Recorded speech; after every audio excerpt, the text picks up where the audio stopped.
Hi everyone, this is Anam. Welcome to PhD jobs and admission. So आज का हमारा first lecture होगा on research methodology for your upcoming Baba Saheb Bhimrao Ambedkar university, जो कि मुजफ्फरपुर बिहार में सिचुएटेड है। सो मैं आपको बता दूँ, इस यूनिवर्सिटी का जो पीएचडी एंट्रेंस एग्जामिनेशन है आपके, उसकी प्रॉपर डेट तो नहीं रिलीज़ करी गई है, लेकिन ये आपके फर्स्ट वीक ऑफ अगस्त में इस यूनिवर्सिटी की पीएचडी एंट्रेंस एग्जामिनेशन की होने के चांसेस है। सो मैं आपको बता दूं, जब भी कोई डेट्स आती है, प्रॉपर नोटिफिकेशन आता है, तो मैं आपके साथ शेयर कर दूंगी। अब उसी के साथ साथ मैं आपको बता दूं, आज के इस सेशन में हम रिसर्च मेथोडोलॉजी पर लेक्चर सीरीज स्टार्ट कर रहे हैं। आज का ये फर्स्ट लेक्चर है मीनिंग ऑफ रिसर्च पर। तो याद रखना है आपको, इस लेक्चर सीरीज में मैंने मीनिंग ऑफ रिसर्च, जैसे रिसर्च की डेफिनेशन जो होती है, साइंटिफिक रिसर्च की जो डेफिनेशन होनी चाहिए, तो इस टॉपिक से आपको एग्जाम में 1 और 2 क्वेश्चंस पूछे जाएंगे। तो आपको ये सारे क्वेश्चंस को अच्छे तरीके से सॉल्व कर लेना है।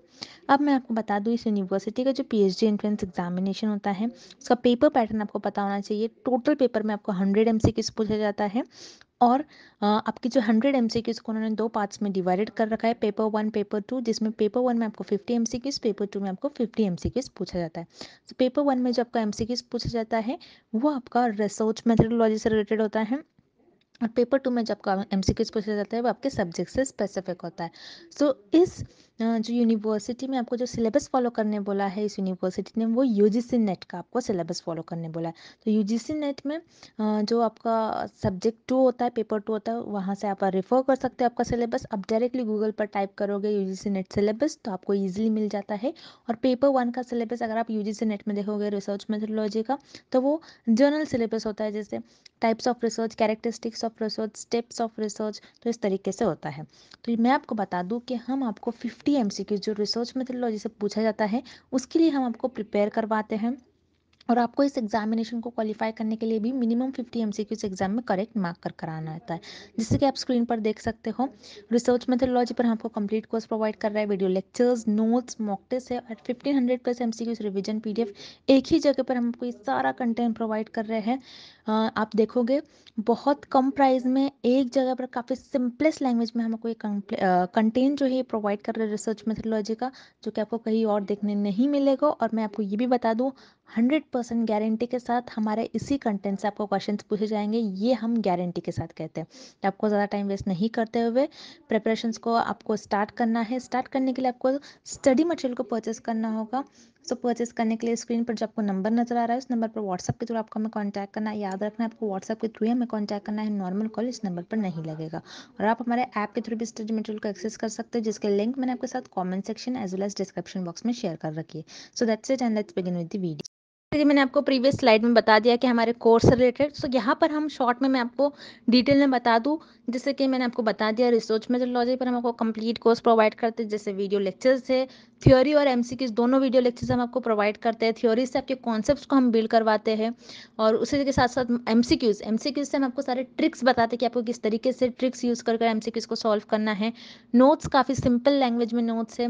नोट्स में हमने ऐसे पॉइंट्स भी कवर कर रखे हैं जो कि आपके इंटरव्यू में आपके लिए बहुत हेल्पफुल होंगे। उसी के साथ साथ मॉक टेस्ट से आपकी प्रैक्टिस होती रहती है, आपको पता लगता है कि आपकी कितनी प्रिपरेशंस हुई है, कितनी और आपकी प्रिपरेशंस बाकी हैं। And 1500 plus MCQs revision PDF, जिसमें इस पीडीएफ में हमने 1500 से भी ज़्यादा इंपॉर्टेंट एमसीक्यूज कवर कर रखे जो कि सेंट्रल और गवर्नमेंट यूनिवर्सिटी में पूछे ही गए थे। तो आपको ज़्यादा से ज़्यादा हमारे इस कंटेंट से ही क्वेश्चंस पूछे जाएंगे। जैसे कि मैंने आपको बता दिया, 100% गारंटी के साथ कंटेंट हम आपको प्रोवाइड करते हैं। सो आपको सारी आपकी पास करने की रिस्पॉन्सिबिलिटी हमारी होती है। तो आपको ज़्यादा टाइम वेस्ट नहीं करते हुए आपकी प्रिपरेशंस को स्टार्ट करनी है। स्क्रीन पर दिए गए नंबर पर आपको व्हाट्सएप के थ्रू हमें कॉन्टैक्ट करना है, नॉर्मल कॉल इस नंबर पर नहीं लगेगा, याद रखिएगा, व्हाट्सएप के थ्रू हमें कॉन्टैक्ट करना है। और आप हमारे ऐप के थ्रू भी स्टडी मटेरियल को एक्सेस कर सकते हो। सो ऐप को एक्सेस करने की लिंक मैंने आपके साथ comment section as well as description box में भी प्रोवाइड कर रखी है, जिससे कि आप 1 क्लिक में ही वहाँ से हमारे ऐप के पर 1 क्लिक पर से ही हमारे स्टडी मटेरियल को एक्सेस कर पाओगे। सो that's it, and let's begin with the video. The best meaning of research is, इस क्वेश्चन में हमें रिसर्च की डेफिनेशन फाइंड आउट करनी है। जैसे कि हम रिसर्च मेथोडोलॉजी पढ़ रहे हैं, सो हमें रिसर्च की डेफिनेशन क्या होती है ये पता होनी चाहिए। ओके, अब हम ऑप्शंस देखते हैं। पहले हम ऑप्शन सी देखेंगे, search for universal truths of life. So इसे हम कहते हैं स्पिरिचुअलिटी। अब स्पिरिचुअलिटी होता क्या है, जैसे ऐसे questions, where we will go after we die, why have we come to the world, हम इस दुनिया में क्यों आए हैं, उसे हम कहते हैं स्पिरिचुअलिटी। अब स्पिरिचुअलिटी रिसर्च नहीं होती है, दैट्स वाई यहाँ पर आपका ऑप्शन सी इनकरेक्ट हो जाएगा। देन आपको ऑप्शन बी गिवन है, arriving at generalisations based on observe data. इस स्टेटमेंट को हम कहते हैं डेटा एनालिसिस। तो डेटा एनालिसिस ये आपके रिसर्च प्रोसेस का एक पार्ट होता है। ओके अब रिसर्च प्रोसेस क्या होता है, जिसमें आप फर्स्ट स्टेटमेंट डेटा को कलेक्ट करते हो, देन उस डेटा को एनालाइज करते हो, ऑब्जर्व करते हो, और आपके ऑब्जर्वेशंस पर बेस्ड और आपके एनालिसिस पर बेस्ड आप कुछ कंक्लूजन देते हो। बट यहाँ पर आपको ऑप्शन बी जो गिवन है, this is a part of research process, ये रिसर्च की डेफिनेशन नहीं होगी, दैट्स वाई यहाँ पर आपको ऑप्शन बी भी इनकरेक्ट हो जाएगा। देन आपको ऑप्शन ए गिवन है, adoption of scientific method for creation and application of knowledge। तो यहाँ पर साइंटिफिक वर्ड बहुत इंपॉर्टेंट है कि आपकी जो रिसर्च होती है, आपको रिसर्च में साइंटिफिक मेथड्स यूज करने चाहिए, आपकी रिसर्च साइंटिफिक वे में आपको परफॉर्म करनी चाहिए। देन इसी सेंटेंस का नेक्स्ट पार्ट है creation and application of knowledge. So आप क्या करते हो रिसर्च में, न्यू नॉलेज क्रिएट करते हो, न्यू थ्योरी क्रिएट करते हो, और उसी नॉलेज का यूज करते हो और कोई प्रैक्टिकल लाइफ में उस प्रॉब्लम को सॉल्व करते हो। ओके जैसे फॉर एग्जाम्पल कोविड डिसीज के अगेन रिसर्चर ने वैक्सीन डेवलप किया। ओके सो रिसर्चर ने क्या किया, कोविड डिजीज के अगेंस्ट न्यू नॉलेज पहले डेवलप करी होंगी, न्यू नॉलेज दिया होगा, न्यू थ्योरी डेवलप करी होंगी, उसी नॉलेज का यूज कर कर इस वैक्सीन को फॉर्म किया होगा, इस वैक्सीन को बनाया होगा। तो रिसर्चर ने क्या किया, यहाँ पर पहले नॉलेज क्रिएट करा और उसी नॉलेज का यूज कर कर इस प्रैक्टिकल प्रॉब्लम को सॉल्व किया। सो रिसर्च आपकी साइंटिफिक होनी चाहिए और रिसर्च में हम न्यू नॉलेज और उस नॉलेज का यूज कर कर हम कुछ प्रैक्टिकल लाइफ में उस प्रॉब्लम को सॉल्व करते हैं। तो ये आपकी हो जाएंगी द डेफिनेशन ऑफ रिसर्च। अब रिसर्च में आपको 3 वर्ड्स याद रखने हैं from exam point of view, this 3 words are very important. First point is आपकी रिसर्च साइंटिफिक होनी चाहिए। देन सेकेंड, आपकी जो रिसर्च होती है वो सिस्टमैटिक होनी चाहिए, मीन्स आपको आपकी रिसर्च में कुछ स्टेप्स, कुछ प्रोसेस फॉलो करना होता है, आप रैंडमली कोई भी स्टेप को परफॉर्म नहीं कर सकते हो। तो आपकी रिसर्च सिस्टमैटिक होनी चाहिए। Then third is objective, means आपकी रिसर्च का एम क्या है, आप रिसर्च क्यों करना चाहते हो, गोल क्या है रिसर्च का। ओके इसलिए आप ऑब्जेक्टिव परफॉर्म, आपकी रिसर्च क्या होनी चाहिए, आपको आपकी रिसर्च का ऑब्जेक्टिव पता होना चाहिए कि एम क्या है। अगर आप जो आप रिसर्च कर रहे हो उस रिसर्च से जो रिजल्ट्स आ रहे हैं वो रिजल्ट्स क्या कोई प्रैक्टिकल लाइफ में हम अप्लाई कर सकते हैं, क्या लोगों के लिए वो बेनिफिशियल है, इसलिए हम रिसर्च हमारी ऑब्जेक्टिव वे में होनी चाहिए। First is scientific and the second word is systematic and third is objective. अगर आपको एग्जाम में ऐसे वर्ड्स में से कोई एक वर्ड दिखता है डेफिनेशन ऑफ रिसर्च में, दैट मीन्स वो आपकी डेफिनेशन हो जाएगी। दैट्स वाई यहाँ पर आपका करेक्ट ऑप्शन हो जाएगा option A, adoption of scientific method for creation and application of knowledge. Next question, which one of the following statements is not correct. इस क्वेश्चन में हमें फाइंड आउट करना है कि कौन सा स्टेटमेंट करेक्ट नहीं है अबाउट रिसर्च। ओके अब हम ऑप्शंस देखते हैं। Option A, any person can do research. तो यहाँ पर आपका ऑप्शन ए करेक्ट हो जाएगा, बिकॉज कोई भी रिसर्च परफॉर्म कर सकता है, चाहे वो डॉक्टर हो, टीचर हो, इंजीनियर हो, स्टूडेंट्स हो, कोई भी रिसर्च को परफॉर्म कर सकता है। जैसे फॉर एग्जाम्पल एक टीचर है, टीचर अपनी क्लास में बच्चों को कुछ कॉन्सेप्ट समझा रही है और बच्चे उस कॉन्सेप्ट को समझ नहीं पा रहे, सो टीचर क्या कर लेगी, अपना टीचिंग मेथड चेंज कर लेगी। Okay teaching method teacher change कर लेगी जिससे बच्चे उस कॉन्सेप्ट को इजीली अंडरस्टैंड कर पाए। तो टीचर ने यहाँ पर क्या किया, टीचर ने रिसर्च परफॉर्म किया। ओके सो ये भी एक टाइप का रिसर्च हो गया।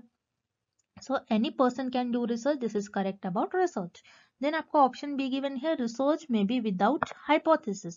So इस स्टेटमेंट में आपके लिए एक न्यू वर्ड है hypothesis. hypothesis होता क्या है, hypothesis ये एक टेंटेटिव स्टेटमेंट होता है जो रिसर्चर के assumptions और गेसेस पर बेस्ड होता है और इसी assumption और इसी गेसेस को रिसर्चर अपने रिसर्च में टेस्ट करते हैं। जैसे फॉर एग्जाम्पल एक ड्रग है और रिसर्चर को ये देखना है कि ये पर्टिकुलर ड्रग इस पर्टिकुलर डिसीज को क्योर कर रहा है या नहीं। तो रिसर्चर का एजम्पशन क्या होगा इस केस में कि हो सकता है शायद ये ड्रग इस डिसीज को क्योर करे। सो रिसर्चर का एक अजम्पशन है, रिसर्चर का मानना है, बस इसी मानने को, इसी अजम्पशंस को रिसर्चर अपने रिसर्च में टेस्ट करते हैं और उसे हम कहते हैं हाइपोथेसिस। अब कोई कोई रिसर्च ऐसी होती है जिसमें हाइपोथेसिस की जरूरत नहीं होती है, जैसे एक्सप्लोरेटरी रिसर्च होती है उसमें हाइपोथेसिस की जरूरत नहीं होती है। अब हम नेक्स्ट आने वाले लेक्चर्स में देखेंगे एक्सप्लोरेटरी रिसर्च क्या होता है। अब इस क्वेश्चन के लिए हम बस इतना देखेंगे कि ऐसे रिसर्च जो होती है विदाउट हाइपोथेसिस भी होती है। जैसे फॉर एग्जांपल मुझे देखना है, मुझे स्टडी करना है बटरफ्लाइज के बारे में कि बटरफ्लाइज के आईज कैसे होते हैं, उनके कलर्स कैसे होते हैं, उनके विंग्स कैसे होते हैं, उनके मूवमेंट कैसे होते हैं। सो बस मैं क्या कर रही हूँ, मेरा नॉलेज एक्सपांड कर रही हूँ और मैं कोई एरिया को एक्सप्लोर कर रही हूँ। सो यहाँ पर मुझे हाइपोथेसिस की तो कोई जरूरत नहीं है, मैं बस अपनी नॉलेज को इंक्रीज कर रही हूँ। सो इस केस में क्या होता है, रिसर्च में कभी कभार हाइपोथेसिस की जरूरत नहीं होती है। दैट्स वाई यहाँ पर आपका ऑप्शन बी भी करेक्ट हो जाएगा। देन ऑप्शन सी आपको गिवन है, research is not always systematic. Means research always systematic नहीं होती है, इसका मतलब है। बट हमने देखा था research must always be systematic. Research systematic होनी ही चाहिए। अगर आपकी रिसर्च सिस्टमैटिक नहीं होती है तो आपकी रिसर्च इनवैलिड हो जाएगी। सिस्टमैटिक मीन्स व्हाट, आपको प्रॉपर स्टेप्स स्ट्रक्चर परफॉर्म करना होता है और आपको रैंडमली कोई भी स्टेप्स आप रिसर्च में परफॉर्म नहीं कर सकते। ओके, सो यहाँ पर आपका ऑप्शन सी इनकरेक्ट हो जाएगा, this is not correct about research. और हमें क्वेश्चन में भी यही फाइंड करना है which is not correct about research. That's why आपका यहाँ पर करेक्ट ऑप्शन हो जाएगा option C. Next question, research is related with. इस क्वेश्चन में हमें फाइंड आउट करना है कि कौन सा ऑप्शन कनेक्टेड है और लिंक्ड है विद रिसर्च। ओके, अब हम ऑप्शंस देखते हैं। Option A, discovery of new idea. तो यस, रिसर्च में रिसर्चर न्यू आइडिया डिस्कवर कर कर कोई चीजें डेवलप करते हैं। जैसे फॉर एग्जांपल कंप्यूटर्स है, computers, laptop, TV, mobile phones. तो ये सारे रिसर्चर ने क्या किया, अपने आइडियाज के थ्रू इन सारी चीजों को डेवलप किया। दैट्स वाई यहाँ पर आपका ऑप्शन ए करेक्ट हो जाएगा, research is related with discovery of new idea. Then आपको ऑप्शन बी गिवन है, solution of a problem. Yes, research में रिसर्च हमें हेल्प करता है कोई भी प्रॉब्लम का सोल्यूशन फाइंड आउट करने में। जैसे हमारे लिए एक बड़ी प्रॉब्लम थी जो कि है आपकी कोविड-19 डिसीज। कोविड-19 के अगेंस्ट रिसर्चर ने वैक्सीन डेवलप किया। ओके, सो ये एक प्रॉब्लम थी और उस प्रॉब्लम का रिसर्चर ने वैक्सीन डेवलप कर उस प्रॉब्लम का सोल्यूशन फाइंड आउट किया। सो रिसर्च में हम कोई भी प्रॉब्लम का सोल्यूशन फाइंड आउट करते हैं। दैट्स वाई आपका ऑप्शन बी भी करेक्ट हो जाएगा। देन ऑप्शन सी आपको गिवन है, investigation of a problem. Yes, यहाँ पर आपका ऑप्शन सी भी करेक्ट हो जाएगा, बिकॉज रिसर्च में हम कोई भी प्रॉब्लम को इन्वेस्टिगेट करते हैं, मीन्स उस प्रॉब्लम को एग्जामिन करते हैं, उस प्रॉब्लम को और डीप में जानते हैं। ओके, सो यहाँ पर आपका ऑप्शन सी भी करेक्ट हो जाएगा।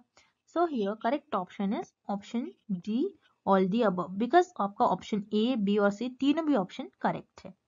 Moving on to the next question, what is the purpose of doing research. इस क्वेश्चन में हमें फाइंड आउट करना है कि हम रिसर्च क्यों करते हैं, हमारा एम क्या होता है रिसर्च को परफॉर्म करने का। ओके, सो हम रिसर्च इसीलिए परफॉर्म करते हैं ताकि हम कोई प्रॉब्लम को आइडेंटिफाई कर सकें। अब यहाँ पर आपका ऑप्शन ए करेक्ट हो जाएगा, टू आइडेंटिफाइंग द प्रॉब्लम। अब रिसर्च में प्रॉब्लम को आइडेंटिफाई कैसे करते हैं कि एग्जाम्पल के थ्रू हम समझते हैं। मान लीजिए कोई पर्सन है और वो पर्सन सिक है, वो पर्सन बीमार है, उस पर्सन को कोई डिसीज हुई है। सो ये डिसीज जो हुई इस पर्सन को, ये एक न्यू डिसीज है। सो रिसर्चर क्या करेंगे या फिर डॉक्टर क्या करेंगे, उस डिसीज को पहले आइडेंटिफाई करेंगे कि वो डिसीज है क्या। देन आपको ऑप्शन बी गिवन है, टू फाइंड द सॉल्यूशन।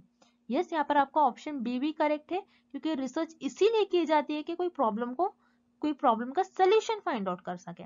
जैसे यहाँ पर आपने देखा एक पर्सन था और उस पर्सन को कोई डिसीज हुई है और वो डिसीज न्यू है। सो रिसर्चर उस डिसीज को पहले आइडेंटिफाई करेंगे।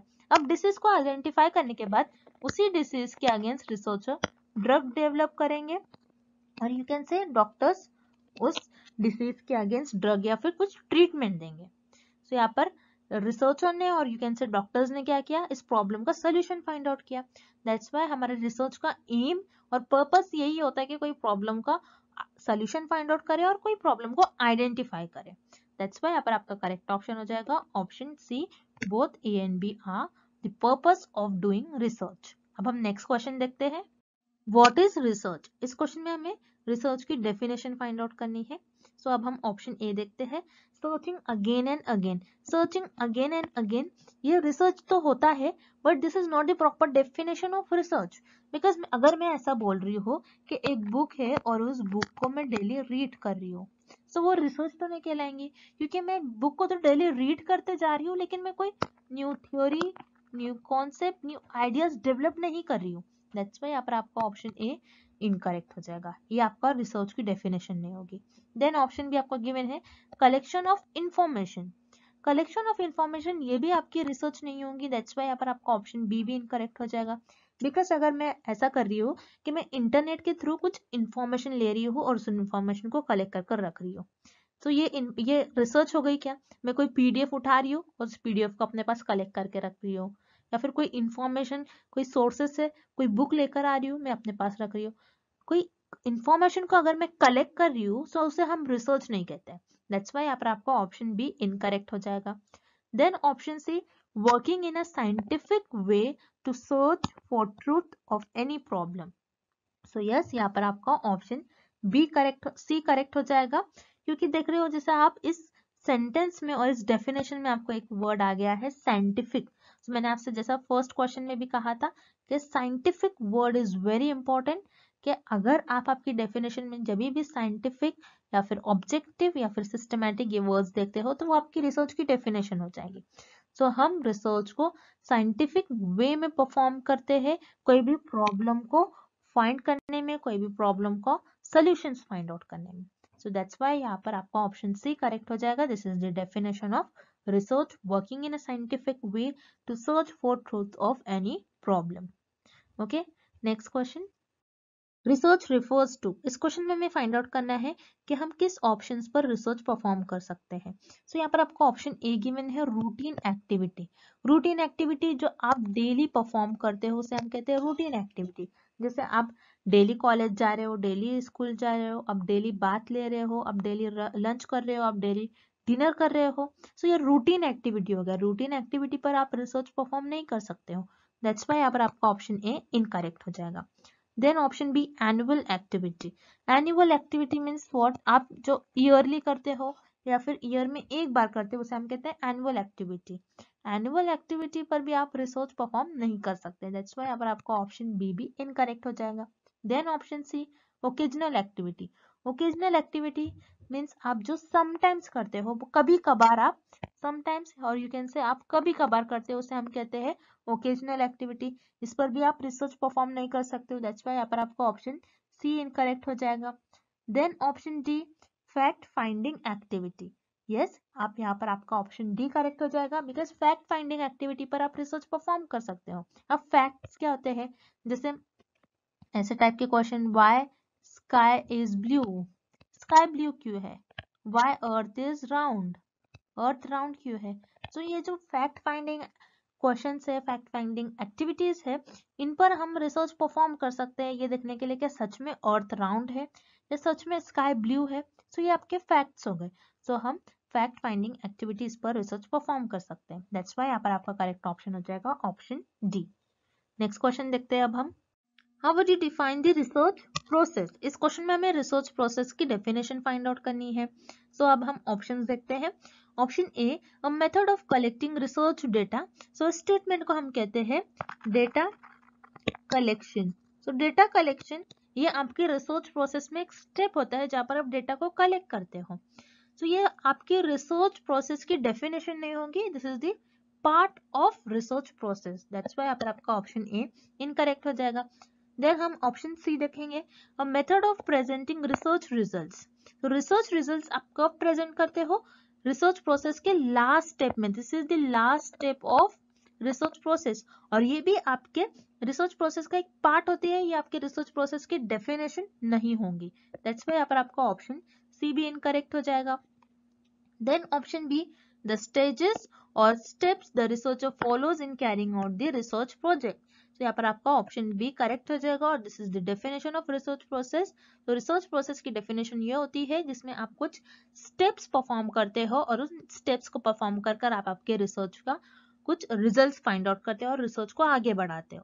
So this is the correct definition of research process. अब रिसर्च प्रोसेस के कुछ स्टेप्स ऐसे होते हैं कि फर्स्ट स्टेप में आप प्रॉब्लम को डिफाइन करते हो, देन नेक्स्ट स्टेप में आप डेटा कलेक्ट करते हो, देन उस डेटा को एनालाइज करते हो, एनालाइज करने के बाद उस डेटा पर कंक्लूजन्स निकालते हो और कंक्लूजन से रिजल्ट्स निकालते हो। तो हम रिसर्च प्रोसेस की करेक्ट डेफिनेशन बोलेंगे इन सारे स्टेप्स को, जहाँ पे हम स्टेप्स परफॉर्म कर कर कुछ रिजल्ट फाइंड आउट करते हैं हमारी रिसर्च के, ना कि कोई एक पर्टिकुलर स्टेजेस को हम रिसर्च प्रोसेस कहेंगे। ओके, दैट्स व्हाई यहाँ पर आपका करेक्ट ऑप्शन हो जाएगा ऑप्शन बी, द स्टेजेस और the steps the researcher follows in carrying out research project. Next, what is a pilot study? इस क्वेश्चन में हमें फाइंड आउट करना है कि पायलट स्टडी होती क्या है। सो पायलट स्टडी में पायलट्स एंड एयरप्लेन्स इन्वॉल्व नहीं होते हैं, दैट्स व्हाई यहाँ पर आपका ऑप्शन बी और सी इनकरेक्ट हो जाएगा। Then here option A, a small scale preliminary study. Yes, pilot study वो होती है जो रिसर्चर पहले एक स्मॉल स्केल पर करते हैं, अगर वो स्टडी सक्सेसफुल होती है तो उसे एक लार्ज एरिया पर, एक बड़े एरिया में रिसर्चर लॉन्च करते हैं। जैसे फॉर एग्जाम्पल गवर्नमेंट ने mid day meal programme launch करा है। So mid day meal programme क्या होता है कि कोई स्मॉल डिस्ट्रिक्ट में गवर्नमेंट कुछ स्कूल्स में बच्चों को खाना प्रोवाइड करते हैं, ये देखने के लिए कि बच्चे स्कूल में आ रहे या फिर नहीं, कि उनका एनरोलमेंट बढ़ रहा है नहीं। सो यहाँ पर गवर्नमेंट ने मिड डे मील प्रोग्राम किया है। सो गवर्नमेंट ने मिड डे मील प्रोग्राम किया तो एक स्मॉल डिस्ट्रिक्ट में ही पहले government mid day meal programme launch करेंगे, ये देखने के लिए कि बच्चों का एनरोलमेंट बढ़ रहा है या फिर नहीं। अगर बच्चों का एनरोलमेंट बढ़ रहा है, अगर ये प्रोग्राम सक्सेसफुल होता है, सो गवर्नमेंट क्या करेंगे, इसी प्रोग्राम को हर एक सिटी में लॉन्च करेंगे। सो इसे हम कहते हैं पायलट स्टडी। तो यहाँ पर आपका करेक्ट ऑप्शन हो जाएगा option A, a small scale preliminary study. Okay, next, which of the following options are the main task of research? इस क्वेश्चन में हमें फाइंड आउट करना है कि रिसर्च के मेन टास्क क्या होते हैं। तो अब हम ऑप्शंस देखते हैं। Option A, to learn new things. तो यहाँ पर आपका ऑप्शन ए करेक्ट हो जाएगा, बिकॉज रिसर्च का एम ही होता है कि हम कुछ new theory, new concept, new ideas को डेवलप करें। सो उसके थ्रू हम कुछ ना कुछ न्यू नॉलेज सीखते रहते हैं। सो यहाँ पर आपका ऑप्शन ए करेक्ट हो जाएगा। Then option B, research gives you the latest information. So यहाँ पर आपका ऑप्शन बी भी करेक्ट हो जाएगा, बिकॉज जैसा हम देखते हैं कंप्यूटर्स में न्यू न्यू लैंग्वेजेस आते हैं, मोबाइल्स में कुछ प्रोग्राम्स आते हैं, कुछ एप्स आते हैं। तो जब भी कोई न्यू थिंग्स डेवलप होती है, सो उसके थ्रू रिसर्च या फिर हम लोग कुछ ना कुछ न्यू इंफॉर्मेशन, लेटेस्ट इंफॉर्मेशन सीखते रहते हैं। So research give us the latest information, ये भी करेक्ट हो जाएगा। Then option C, research helps with solving the problem. तो यहाँ पर आपका ऑप्शन सी भी करेक्ट हो जाएगा, बिकॉज रिसर्च में हम कोई प्रॉब्लम को सॉल्व ही करते हैं। जैसे फॉर एग्जांपल कोई डिसीज है, कोई पर्टिकुलर डिसीज है, कोई न्यू डिसीज है, उस डिसीज के अगेंस्ट रिसर्चर को ड्रग फॉर्म अप करना रहता है या फिर you can say vaccine form करना रहता है। So this is nothing but problem. So research का मेन टास्क यही होता है कि कोई प्रॉब्लम को सॉल्व करे। तो यहाँ पर आपका तीनों भी ऑप्शंस करेक्ट हो जाएंगे, बिकॉज रिसर्च का मेन टास्क होता है कि कुछ ना कुछ न्यू थिंग हम सीखते रहते हैं, कुछ लेटेस्ट इंफॉर्मेशन हम गेन करते रहते हैं और कोई प्रॉब्लम को सॉल्व करते हैं। दैट्स व्हाई यहाँ पर आपका करेक्ट ऑप्शन हो जाएगा option D, all the above. Moving on to the next question, how to जज the depth of any research? इस क्वेश्चन में हमें फाइंड आउट करना है हम किसी भी रिसर्च की इंपॉर्टेंस, किसी भी रिसर्च की डेप्थ को कैसे जज कर सकते हैं। सो यहाँ पर आपको ऑप्शन ए गिवन है, बाय रिसर्च टाइटल। क्या हम किसी भी रिसर्च की टाइटल से उस रिसर्च को जज कर सकते हैं? नहीं, बिकॉज जैसे फॉर एग्जाम्पल मेरे पास एक टाइटल है, स्टडी ऑन वायरसेस। तो इस टाइटल से कि मैं उस रिसर्च को जज कर सकती हूँ कि वो रिसर्च अच्छी है या फिर नहीं है? No, it's not possible. क्या हम सिर्फ टाइटल को ही देख के किसी भी रिसर्च को जज नहीं कर सकते हैं। देन यहाँ पर आपका ऑप्शन बी गिवन है, बाय रिसर्च ड्यूरेशन। मीन्स उस पर्टिकुलर रिसर्च को कितना टाइम लगा है। किसी रिसर्च को कंप्लीट होने में 2 वीक्स लगते हैं, किसी रिसर्च को कंप्लीट होने में 2 इयर्स लगते हैं, 1 ईयर लगता है, 6 मंथ लगता है। सो हम किसी भी रिसर्च की डेप्थ को उसके ड्यूरेशन के अकॉर्डिंग जज नहीं कर सकते। दैट्स व्हाई यहाँ पर आपका ऑप्शन बी भी इनकरेक्ट हो जाएगा। देन हम ऑप्शन डी देखते हैं, by total expenditure on research.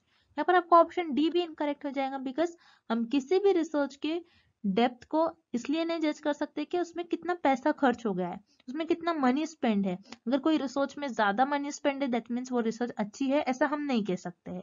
That's Y यहाँ पर आपको ऑप्शन डी भी इनकरेक्ट हो जाएगा। Then option C by research objectives, तो यहाँ पर आपका ऑप्शन सी करेक्ट हो जाएगा, बिकॉज हम किसी भी रिसर्च की डेप्थ को जज कर सकते हैं बाय इट्स ऑब्जेक्टिव, के उस रिसर्च का गोल क्या है, उस रिसर्च का गोल क्या है, उस रिसर्च का एम क्या है, वो रिसर्च क्यों की गई है, क्या उस रिसर्च के करने के बाद उस रिसर्च के जो रिजल्ट आ रहे हैं वो सोसाइटी के लिए बेनिफिशियल है या नहीं। so, इससे हम रिसर्च की डेप्थ को जज कर सकते हैं। दैट्स वाई यहाँ पर आपका ऑप्शन सी करेक्ट हो जाएगा bye research objectives. So student, this is all about the meaning of research. I hope the definition of or the meaning of research is clear to everyone, and thank you for watching this video.